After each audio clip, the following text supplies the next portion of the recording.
आज की कहानी बिन ब्याही माँ। भारत में ऐसे कई गांव हैं जिनका अपना एक अलग समाज होता है। इस समाज में कई वर्जनाएं बनती हैं तो कई टूटती भी है। यह समाज कई तरह की विडंबनाओं और विसंगतियों से भरा होता है जिसका भार स्त्रियों के सिर पर होता है। यह कहानी ऐसे ही बोझ तले दबी मुनिया की है। 15 वर्षीय मुनिया स्वभाव से चंचल होने के साथ साथ बहुत समझदार भी थी। दिखने में सुंदर तो नहीं पर औसत नैन नक्शों वाली थी। वह अपने पिता की इकलौती संतान थी और माँ गरीबी से तंग आकर उसे 2 साल का छोड़ किसी और के साथ भाग गई थी। पर मुनिया खुश थी अपने जीवन से। उसके पिता दूसरों के खेतों में काम करते और मुनिया घर का ख्याल रखती। इस कहानी की एक और कड़ी है यशोदा चाची, जिसने मुनिया की मां के जाने के बाद उसे पालने संभालने में उसके पिता की मदद की थी। समृद्ध परिवार की यशोदा चाची मुनिया के पड़ोस में ही रहती थी। चाची का 28 वर्षीय बेटा राजू मुनिया को अपनी बहन मानता था। उसकी शादी तय हो चुकी थी। मुनिया को तो जैसे ये घर दो नहीं बल्कि एक ही लगते थे। एक दिन मुनिया यशोदा चाची के घर कुछ मांगने आई और उस दिन वो हुआ जिससे समाज की सारी वर्जनाएं टूट गई। घर में कोई नहीं था, नशे में धुत राजू के सिवाय। उसने मुनिया का बलात्कार किया। मुनिया को तो यह भी बोध नहीं था कि आखिर उसके साथ हुआ क्या है। सब कुछ पता लगने के बाद मुनिया के पिता यशोदा चाची के पास गए तो बेटे की गलती को नजरअंदाज करते हुए वह बोली, भैया अब बच्चों से गलती तो हो ही जाती है और फिर मुनिया तो अपनी ही बेटी है। आगे भी उसकी शादी का खर्चा मुझे ही तो उठाना है। लाचार वह गरीब पिता हाथ बांधे वापिस आ गया। अगले 2 महीनों में राजू की शादी धूमधाम से हो गई, लेकिन इन सब के बीच मुनिया एकदम खामोश हो गई। न किसी से कोई शिकायत करती, न कोई शिकवा। राजू उसके सामने ही उसका मखौल उड़ाता फिरता।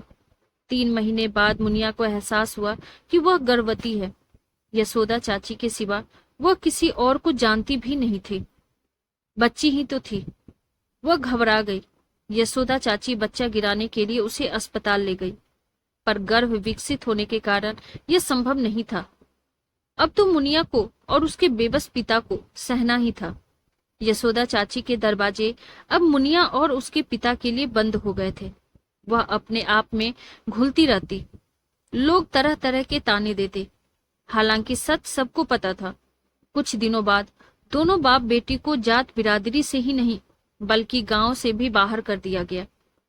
मुनिया, जो केवल 15 साल की बच्ची मातृत्व का अर्थ भी नहीं जानती थी, अब मां बनने वाली थी, और वह भी इस अपमानजनक तरीके से।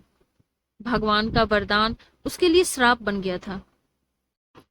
एक दिन अप्रत्याशित तरीके से यशोदा चाची उनके पास आई और प्यार से बहला फुसलाकर उन्हें गांव में ले गई।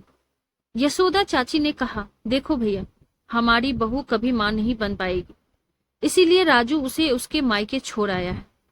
अब हम चाहते हैं कि मुनिया से इसकी शादी धूमधाम से हो जाए ताकि उसका कलंक भी मिट जाए। यह बात सुनकर मुनिया के पिता की खुशी का ठिकाना न रहा। कुछ महीनों के बाद मुनिया ने एक बेटे को जन्म दिया।